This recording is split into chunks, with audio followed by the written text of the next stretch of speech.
যারা বাসায় বসে এরকম একটা কেক বানাতে চান, মেক করতে চান, perfect spongy vanilla pound cake, full রেসিপিটা দেখে নিন।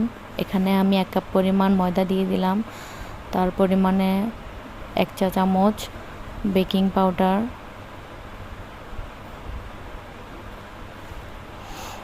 দিয়ে দিলাম। তারপরে এখানে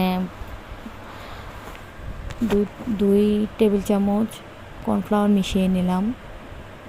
এখন আমি শুকনো উপকরণগুলো ভালোভাবে চেলে মিক্স করে নেব। একটু হাত দিয়ে নেড়ে মিক্স করে নিলাম, আলাদা করে রাখলাম। এখন 3টা ডিম ভেঙে নিব, বিট করে 5 মিনিটের মধ্যে বিট করে, তারপরে যখন এরকম কালারটা চেঞ্জ হয়ে আসবে, চিনিটা বারে বারে 3 বারে 4 বারে মিশিয়ে নেব। একসাথে মিশালে চিনিটা গলবে না। দেখুন কীরকম হয়েছে ব্যাটারটা চিনি মিক্স করার পর।